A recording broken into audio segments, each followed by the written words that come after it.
Hello and welcome to this Conversations on Groong episode. I'm Asbed Bedrossian, and Hovik Manucharyan and I have with us Dr. David Darchiashvili. Greetings, David. Welcome to the show. Hello, David. Hello, it's my pleasure to be with you. Dr. Darchiashvili, as this is your first time on our show, please tell us a little bit about yourself, your interests, and your endeavors. Well, currently I'm just fully involved in my university work, teaching, doing some research. I'm very interested in different subjects related to social and political developments, but also history. So currently I'm just working together with a couple of my colleagues on the book comparing trajectory of Georgian and Polish nationalisms throughout the couple of centuries being under the influence of Russia in one way or another. In the past, I worked a lot on security issues, on civil-military relations. I'm historian by my education, and also just maybe it's less important than my academic activity, but still I tried to use my academic thoughts into practical politics of Georgia. You have been an MP in Georgia. Yes, but I would not say that it was very successful. That's always the case when, theory meets reality.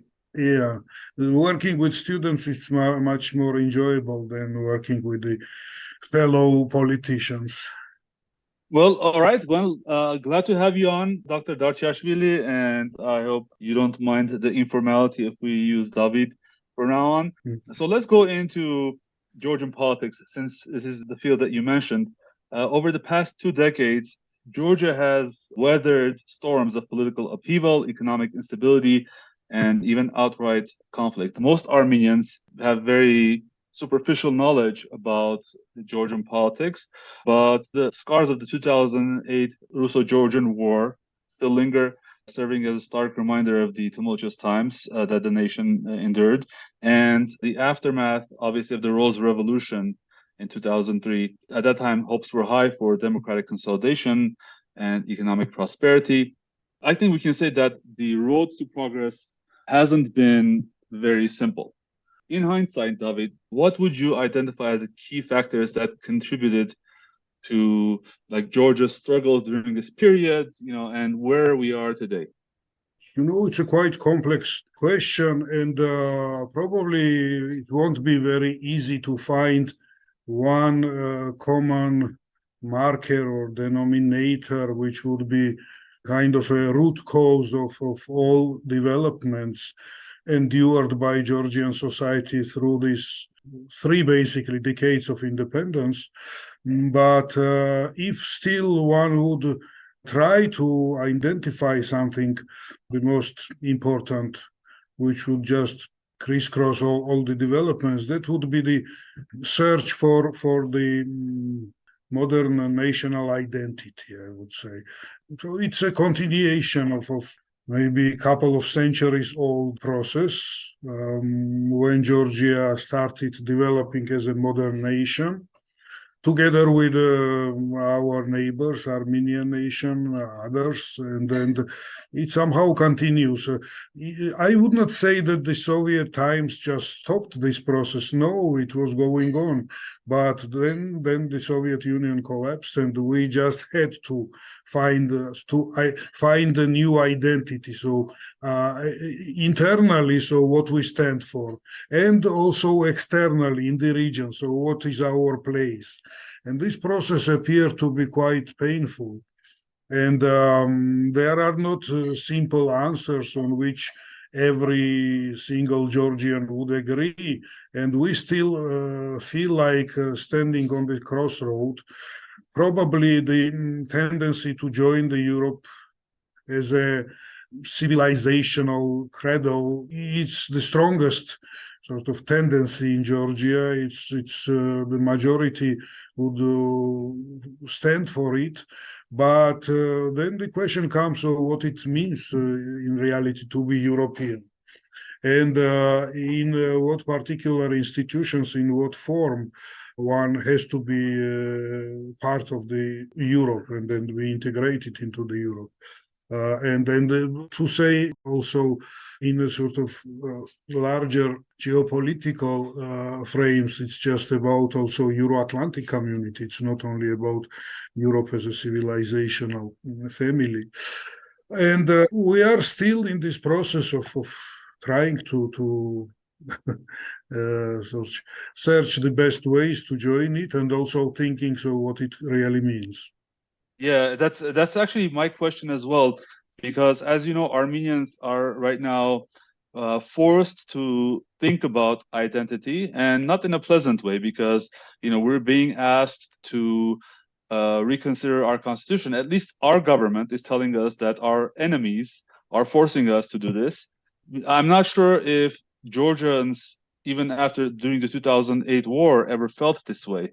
And since you have explored the ideas of nationalism, would you consider, for instance, Georgians nationalistic people? And do you believe that those nationalist tendencies have increased over time, for instance, in the last decade or so? And also tell us what most Georgians think should happen when they join the EU. For instance, we know EU. I consider any sort of regional Western structure as very internationalistic and supranational. And how do you envision what Georgians keep to themselves and what they share with others?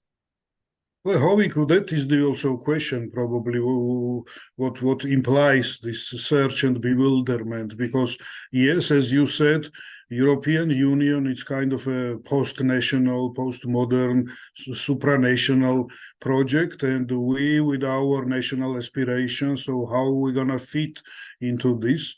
That is important question, and probably one cause why we are not 100% sure how to pursue our interests and how we actually identify ourselves. As you asked whether we're nationalistic or not, for me, nationalism is just everything related to kind of collective identification in national terms. It's not. Yeah, and by the way, I'm sorry for interrupting. Like, I definitely don't mean nationalistic in a negative connotation, which many may. But I think it's there is some healthy nationalism, whereas probably what Mearsheimer would define as good nationalism. But go ahead. Sorry for interrupting. Yeah. Well, in any case, every form of nationalism is kind of a challenge. It may go somewhere where the troubles will be encountered ourselves as Georgians, Armenians, others, and that's the part of our identity. So what we can do can't help doing that. And so whether we know what it really means and how to fit into the European Union, I think in general, yes, but the devil is in details.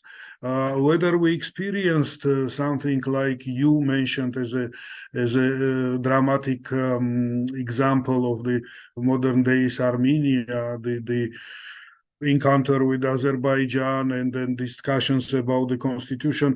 Well, what comes to my mind, it's not necessarily 2008, because it was not followed by such discussions about our internal posture, but something similar was happening back in the 90s, in 93, 94, when suddenly Shevardnadze suggested what we all were used to reject, the membership of the Commonwealth of the Independent States, which somehow Georgia rejected from the very beginning, and even Shevardnadze agreed on this rejection. Georgia chose some different path, and suddenly, after the defeat in Abkhazian war, Shevardnadze suggested that, we have to join Commonwealth of Independent States, so-called CIS or SNG, as they call it in Russian.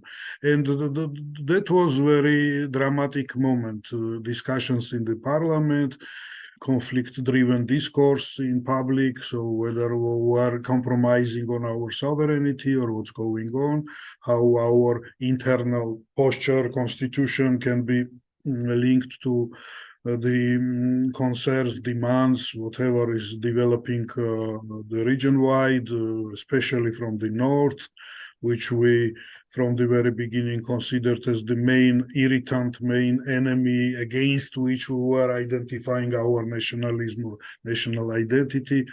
Yeah, so I can imagine what it means and how difficult, how dramatic this process is. But yes, Georgia went through that, and maybe it also makes us Georgians and Armenians to understand each other better.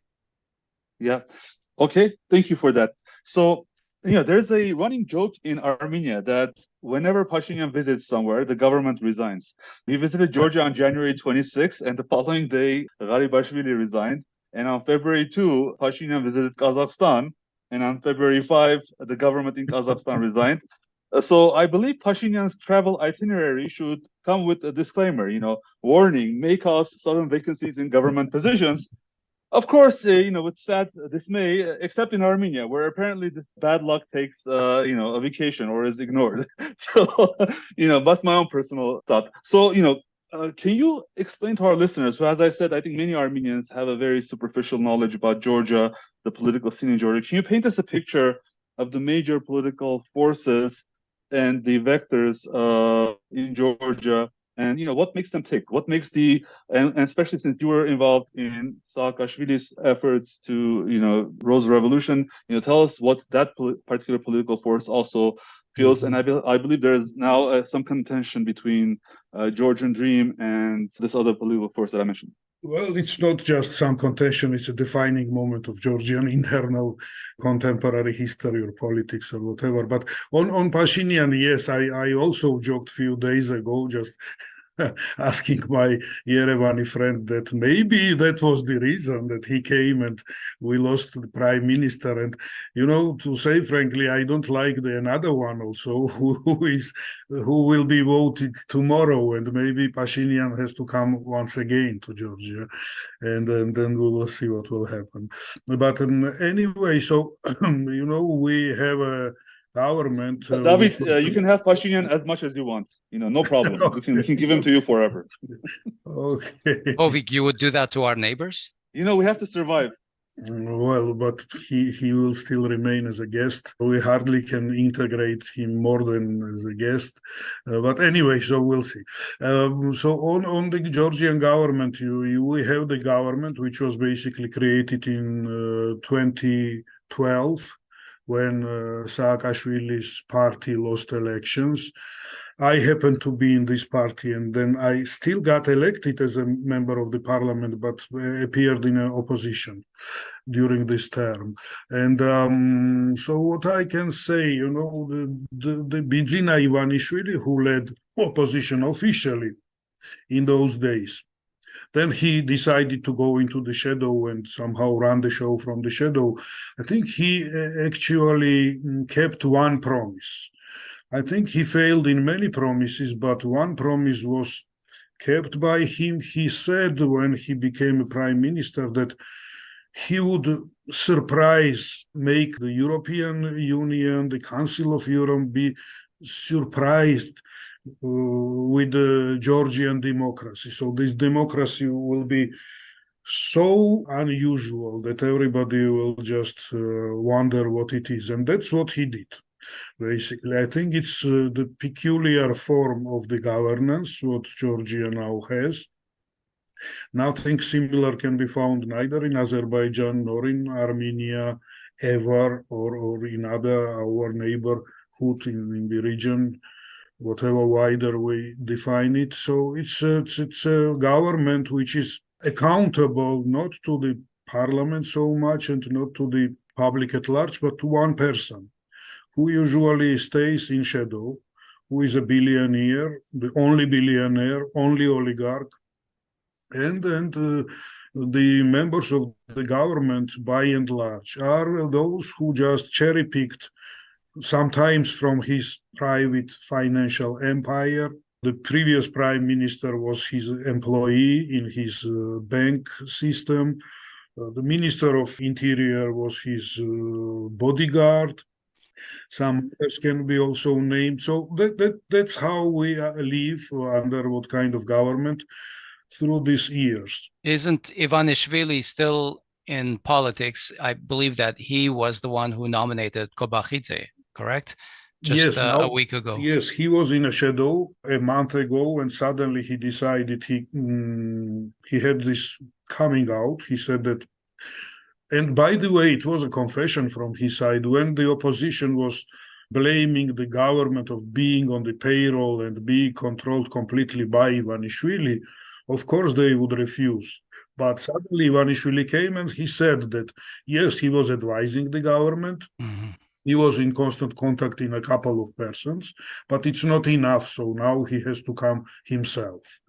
And he came, he demanded a special, rather bizarre position. So he is now an honorary chairman of the ruling party. So again, it's not a quite constitutional position to nominate government, but that's how it is.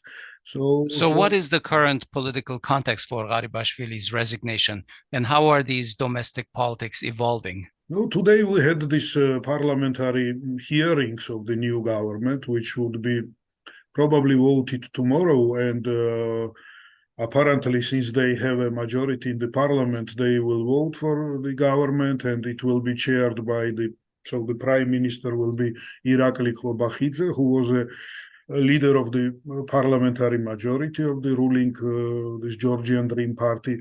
And during these debates, the president came also to the parliament with her last address, because it's the last year of her presidency. And she called Ivanishvili to come out and say why he changed the government. Because the official explanation is no less bizarre than the whole system. So they say that, well, it's an internal democracy. Everybody should try. 3 years being in the government, it's enough. Now it's time to have somebody else. I mean, come on. The governments, whether democratic or not so democratic, they don't work this way. But that's he changes them like, American ambassadors are changed after 3 years.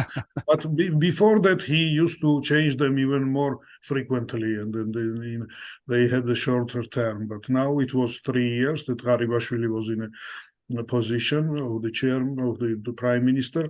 Now we have another. So that's what he said. But informally, we can just speculate about it, develop some interpretations. I think that there could be two reasons. First is that, of course, Ivanishvili cares very much on his personal fortune, his billions, his property, and there were several indications that he might get sanctioned, and he could be worried about it. And kind of a semi-return in the public politics in Georgia may be felt by him as an additional guarantee that he will not be easily sanctioned. Whether it's true or not, but it's just his perception, it's his interpretation. I think so, and listening some other analysts, I heard the same interpretation also, that through that he tries to sort of better fight for his personal wealth and the position. And the second could be that he may have felt some troubles in the ruling party. He apparently does not like when others do corrupt deals, when others make money without asking him permission. And there were too many indications, reports that the corruption in Georgia was on the rise, and this elite corruption especially. And he may have also heard about it. He may felt not very happy on that, and he returned to sort of sort things out. But there also could be some rivalries inside the ruling party, and he had to, that's the election year again in Georgia, and he decided to sort of take things into his hands and then somehow control the situation. Is Kobakhidze more pro-Western, pro-Russian? Does his appointment indicate any kind of a tendency for Georgian politics in one direction or another? I know he is only the acting prime minister right now. Asbed, I intentionally did not say anything about possible foreign policy implications of this change because, like previous one, the newcomer, the Gharibashvili and Kobakhidze, they are more or less the same in their standing vis-à-vis Russia or the European Union or the United States. They behaved more or less the same manner. They became critical of the West, especially during a couple of years. They both were very enthusiastic concerning the attempt to adopt the so-called Russian law, which would declare Georgian NGOs foreign agents, which caused serious protests in the Georgian society, and they withdrew this law. Especially Kobakhidze was very outspoken on this, but Gharibashvili also. They, in their foreign policy projection, they are quite similar to each other. I see. So it does not indicate that Ivanishvili decided to either please some players outside or just warn them somehow. Does not have this feeling. Okay. David, let's talk a little bit more details about the EU accession possibilities. So on 14th of December last year, the EU accepted Georgia's application for candidate status. Yet one can imagine that this is a journey that is about to begin. Obviously, congratulations, but how complex is the process in your assessment? What are the major requirements, for instance, set by the EU? And how long do you think it will take until Georgia is eventually a member of the EU? Georgian democratic record was not quite sufficient for this. So what happened, the sudden enthusiasm from the Brussels side, it is very much linked with the developments in Ukraine. So Ukraine, this Russian aggression against Ukraine, it somehow challenged the geopolitical landscape or the format which we had. And then the Europeans became also very active. They somehow feel that they should respond on that and they should fight for their place in this part of the world, the post-Soviet world, Central Eastern Europe, Caucasus, whatever. And so that's how this opportunity emerged. And Georgians were just taken. I think the government itself did not plan to somehow speed up this process in any way, and then it was a surprise for the government also, and government somehow, willingly or not, just became dragged into this process. And why Georgian government is not very happy on that?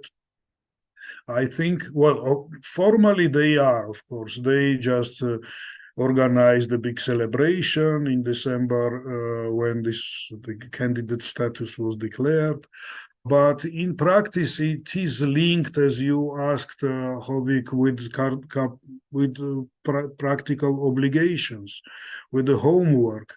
And apparently government does not want to do it.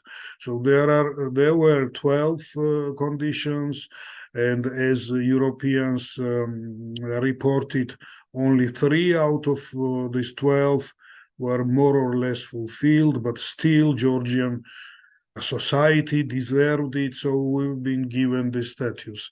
But now then they reformulated their demands, and we have now 9 conditions which should be fulfilled. And there is not much indication that the government is serious. Well, it will try to create the image that something is being done. But in practice, it's very easily verifiable obligations, like changes in the procedures of the selection of judges, changes in the election commission, the composition of the election commission, and, well, maybe this de-oligarchization, which is repeatedly mentioned by European partners. It is probably a little bit vague, so what it could really mean. By the way, this de-oligarchization demand could have been one of the triggers why Ivanishvili, strangely, that's how he interpreted it. Instead of just leaving aside the political ambitions, he just jumped into the politics again. Right. But To again, defend his own interests. Yes. It could have been his reaction on all that. So what it really could mean, how Georgia should de-oligarchize, it's not quite clear. Could really be different interpretations on this. And Europeans are not very clear on that, are not very strictly detailed and demandful. But there are some other indications, this again, as I mentioned, judiciary, independence of judiciary, dialogue between the political players and cooperation between them. It also can be verified whether anything positive is going in this direction or not, and the preparation for elections. So I think the Europeans will be watching very carefully how the election campaign will unfold. Probably in a couple of months, the processes should start. So I also have a very practical for me question. I congratulated you, obviously, and there are a lot of Western-minded, liberal-minded Armenians here who were also very happy to learn about Georgia's potential sort of, the candidate status. But the most practical concern for me is, like, if Georgia ever becomes part of the EU, then Armenians would need some kind of a visa or Schengen visa to go to the EU. So I don't know, I don't think many Armenians who celebrate this are taking that into mind. Or do you think that the EU has a strategy where some kind of an arrangement will be made to keep the current close communication between Armenians and Georgians, instead of sort of building a wall that makes it harder for instance, Armenians to come and visit Tbilisi? Well, I am sure that Europeans are very supportive of regional cooperation, integration as much as it can be realized in the Caucasus. So I don't think that anything in the foreseeable future will be made to create additional obstacles in Georgian-Armenian relations. And again, I mean, the membership is very far from materialization, and it will take, in a positive case, it will still take few years. Probably the process would last at least until 2030. And by then, I hope that Armenia will catch up and we somehow unite in our efforts of Europeanization. Yeah, I actually think that after Georgia, the turn will come for Armenia towards Europe. Well, actually, yeah, I'm not sure. I think that, there's a significant difference in terms of practicality as well between the Georgian situation, open access to the seas and essentially a direct connection to Europe, versus Armenia. But, it remains to be seen. Moving on then, Georgia's and Ukraine's membership, as you pointed out, comes in the midst of a brutal war that is now almost 2 years old, with no end in sight, hundreds of thousands of people dead. In this context, there is immense pressure from major warring sides to pull different countries in their direction. So far, Georgia seems to have been able to successfully navigate these turbulent waters, and I'm particularly really impressed by this. Unlike Armenia, Georgia's government has managed to walk the line between the warring sides. What do you think has contributed to this diplomatic success? Well, again, looking at the processes from different angles, I am looking it from within, and you still observe it from the outside. We may have different opinions on this. I would not say that Georgian government is very successful. I still stand its subjective view that Georgia should have expressed its support for Ukraine more openly than it does. I think successful position in this respect is Moldova's position. Yes, Moldova does not have any capacity to help practically to Ukrainians, but moral support is very important also.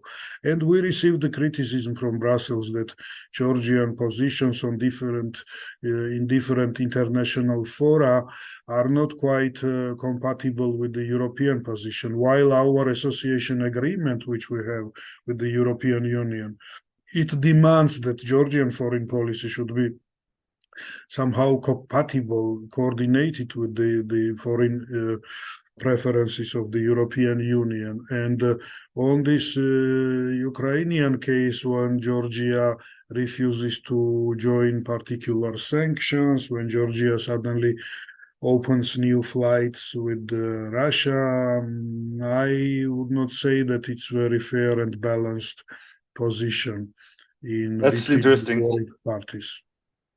Well, that's very interesting. Yeah, I never actually thought about the context of that you mentioned, looking from the inside versus outside. You know, Hovik, one particular indication that Ukrainian government just called his ambassador from Georgia for consultations, and the ambassador did not come back. So it shows that there is a tension between Ukraine and Georgia. So then my next question, you said that the EU isn't happy, Ukraine isn't happy, it appears. Is Russia, your other major neighbor, happy? Or do you give maybe not that much weight whether Russia is happy or not? And essentially, has Russia publicly stated an opinion about Georgia's EU membership? You know, let me go a little bit back to 2013. You remember when how these events unfolded in Ukraine, when Yanukovych was told not to sign the association agreement. Same deal was done with Serge Sarkisian. And in Ukraine, it resulted with Maidan. And Georgia was just given a green light to do it. My impression is that Georgia was allowed by Russia to go ahead with this association agreement, feeling that, just recently, very anti-Russian government was toppled down. Society is very pro-Western, has enormous resentment towards Russia. And now that it does not make sense to shake this boat more. So we have friendly government, and that's enough for now. Let's pressure Ukraine, pressure Armenia, and allow Georgia to be a little bit freer in its just relations with the European Union. Same, I think, processes are going on now. And my impression is that Russians hope that in one or another way, Georgia will not be able to go until the end on this process. And that's why what signals we receive from Russia vis-a-vis Georgian government, they are mostly positive. Actually, David, I was going to ask you exactly about that. Do you think that the Russians, when you said green-lighted, the Russians green-lighted a process, but they didn't necessarily green-light the true accession? Yes, I think they decided, Russians were doing all the time. I mean, even in Tsarist times, they had different tactics for different cases. They were not so sort of rigid and straightforward and so universal in every case in dealing with their sort of subjects with vast empire. So in this case, Georgia is given this right to entertain itself with the European path. But of course, Russians think that it will never materialize. Interesting. My last question, I guess, in terms of this European integration, and David, you also added to that Euro-Atlantic integration. We know that Georgia's military is already very much integrated with NATO, and I'm sure that many Georgian political forces, and I think if I'm able to read your cues, you as well, would support deepening that sentiment by official membership into NATO. And we know that Russia gets extremely irritated when a NATO official even praises Armenia for some kind of a policy or another. So we also know that Russia's insistence on having a neutral Ukraine on its borders. We know that that was an issue, and that was probably one of the primary causes of the Ukraine war. We know that there was I believe in March 2022, there was a deal ready to be signed where Ukraine agreed to be neutral. And that deal last minute was essentially, the US and UK put a monkey wrench into that deal. But essentially, that's why the war continued for as long as it did. At least that's one narrative. So what I wanted to ask is, does Russia have any red lines in terms of Georgia's potential for joining NATO as opposed to an economic alliance like EU? Again, same as with the EU. So Georgia was quite advanced. When this association agreement process started, again, Georgia was somehow ahead of Ukraine and Moldova. Then we started to lagging behind and just stopped being leaders in this process. But from the very beginning, after Georgian-Russian war, this process was very much driven by Georgia. This Eastern Partnership, which was again kind of a venue to develop association agreements, that was an initiative of Poles and Swedes as a response to Russian aggression against Georgia. And so Georgia was advanced. The same goes in relations with NATO. Georgia was quite advanced in this respect also. And again, I think Russia has to pay attention to it and have some kind of a tacit backstage deal with Georgian government, not to push things too much.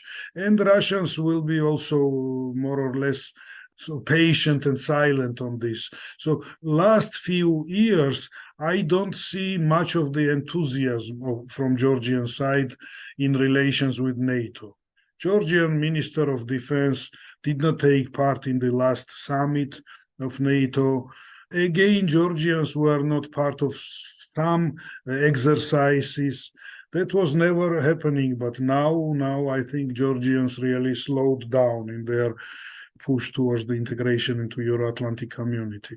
So, and I think it could be a reflection of some kind of a backstage, tacit, unspoken deal between Georgia and Moscow. Formally, yes, we have it even in our constitution. The Georgia one day should become a member of the North Atlantic Treaty Organization. But again, it's kind of a game. So I think the current government tests Georgian society, tests how strong its conviction to this and loyalty to this course is. And then the Russians are happy to wait patiently, so how things will develop, especially now when they are dragged into this war in Ukraine. David, I wanted to talk a little bit the Armenia-Georgia Strategic Partnership that's being talked about since Pashinyan was in Tbilisi on January 26. He met with Georgian Prime Minister Irakli Gharibashvili, and a so-called strategic partnership agreement was signed between the two countries that encompassed nearly a dozen spheres, excluding defense.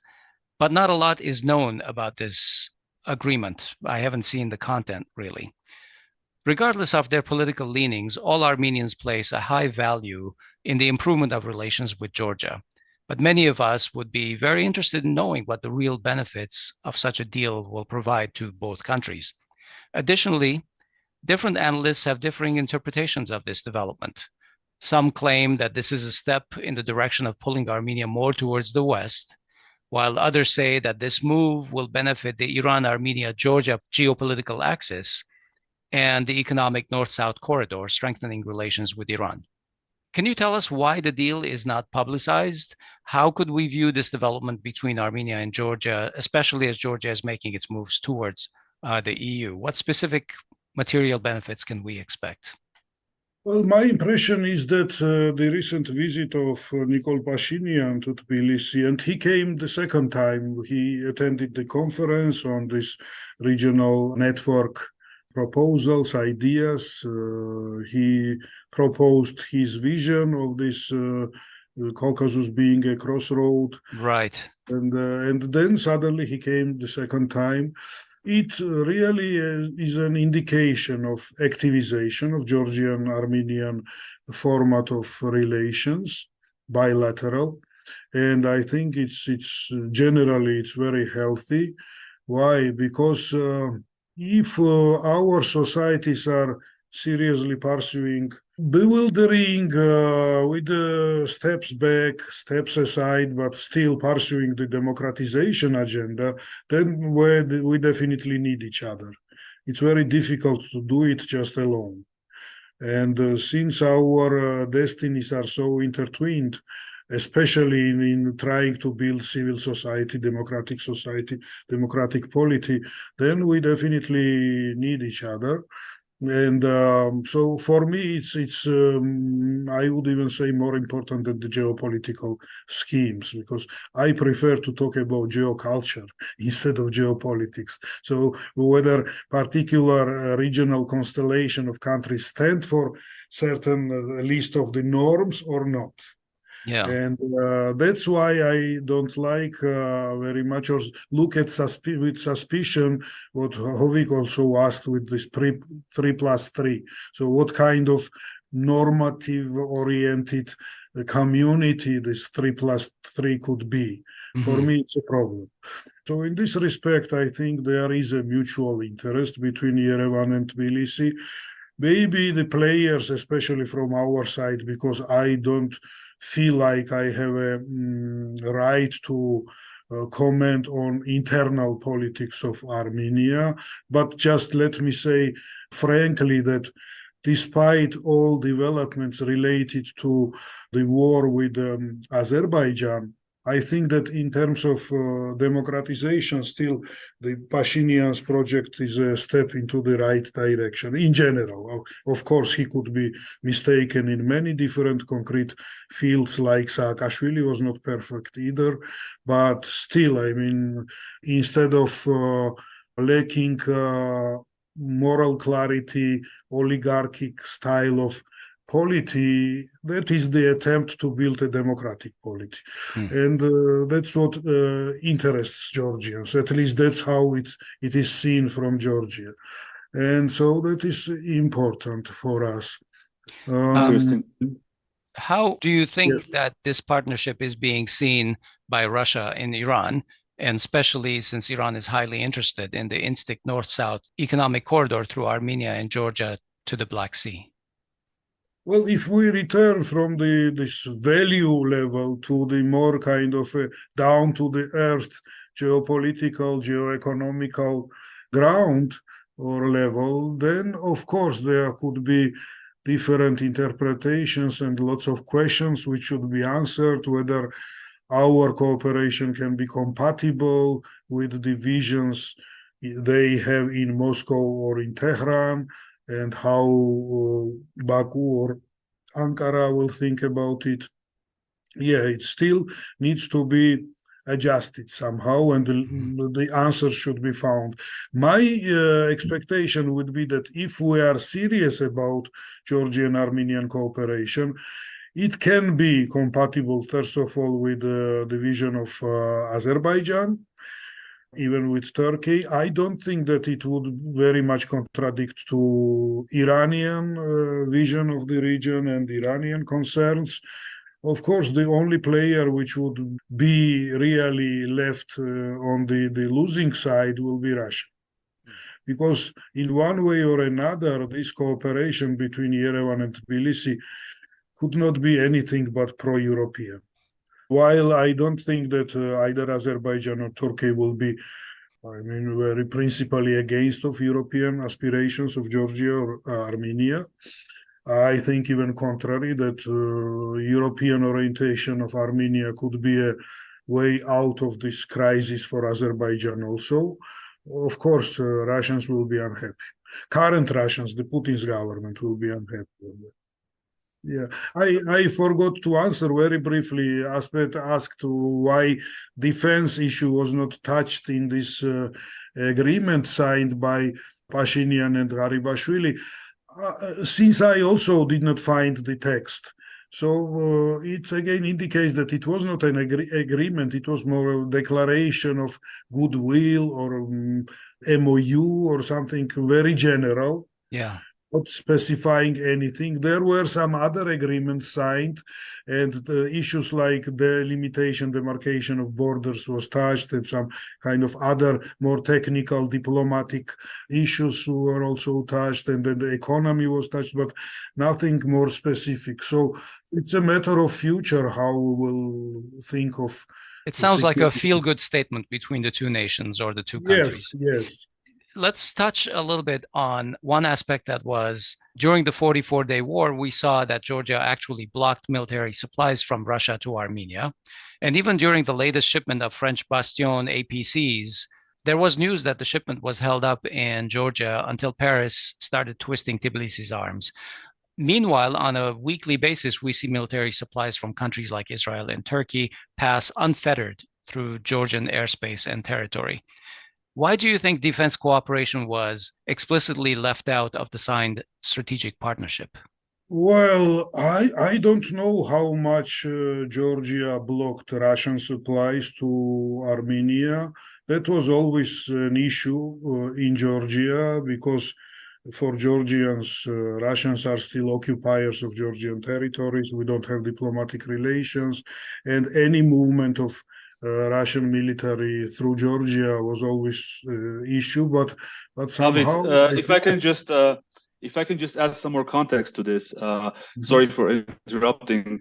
During the height of the conflict between Georgia and Russia in 2008, for instance, Armenia was able to immediately after 2008 receive Iskander systems, and we feel like I think that there's some evidence that type of, at least Armenian government is claiming that it is having difficulty obtaining supplies through neighbors. Of course, it's not finger pointing at Georgia specifically, but I think that in general, Azerbaijan is making it more difficult to ship defense equipment to Armenia. Yeah, Hovik, I want to add context to that, what you just said. Georgia has a defense cooperation agreement with Azerbaijan, and what I'm driving at is to see if the strategic agreement that Pashinyan and Gharibashvili were signing, will the agreements between Georgia and Azerbaijan continue to trump Armenian-Georgian cooperation in the future? Or can this upgrade in relations help Armenia achieve a more balanced stance by Georgia as a military and non-military corridor for itself and Azerbaijan, more of a balanced situation? Well, I think Georgian government, like in the past, will pay very close attention to the relations with Azerbaijan because Georgia and Azeri relations are very important for Georgia for various reasons through years because of this, energy flow from the west to the east, and again because of close relations between Georgia and Turkey. But given that, still Georgia, I think, will be really strategically long-term interested in improving relations with Armenia and somehow equalizing these relations, not making some choice between Armenia and Azerbaijan. Will it be easy? No, of course not. I remember during the 44-day war, again, accusations from Azerbaijani side that still Armenia was somehow supplied. And after the war on these French armored vehicles, again, Azerbaijanis made a big make the discussion around it. I personally was receiving questions, what is that and how it can be done, and that it just goes contrary to Georgian-Azeri relations. Well, so Georgia really finds itself in a difficult situation in this respect. On again, to returning to Russian supplies to Armenia, I would not exclude that maybe Russians were themselves not so pressuring Georgia to send additional supplies to Armenia. Could not be excluded, because if Russians wanted, then they could definitely easily succeed in that. Because as you said also, Asbed, even after the war, Armenia was supplied militarily through Georgia from Russia, and Georgians could not do anything with that. So again, is it Georgian fault or the Russians' unwillingness, or what's really going on? Difficult to judge. Well, one thing I can definitely agree is that it won't get any easier for Georgia until Armenia and Azerbaijan settle some of these differences. Yeah. We have a lot more to discuss, specifically in Georgia, Azerbaijan, and Georgia-Turkish relations, but I think maybe we're going to defer that for a follow-up discussion at some point in the near future. With pleasure. Again, it's up to you whenever you find time. Yeah, wonderful. We look forward to having you back on our show. All right, we're going to leave it there for today then. Thank you very much for being on our show, Dr. Darchiashvili. Thank you. Thank you, and good luck. We've been talking with Dr. David Darchiashvili, who is a former MP of the Georgian parliament from the United National Movement Party from 2008 to 2016. Currently, he's not affiliated with any political parties and concentrates on his research and teaching at Ilia State University in Tbilisi, with expertise in international relations. That's our show today. This episode was recorded on February 7, 2024. Please find us on social media and follow us everywhere you get your Armenian news. The links are in the show notes. Thanks for listening. We'll talk to you soon.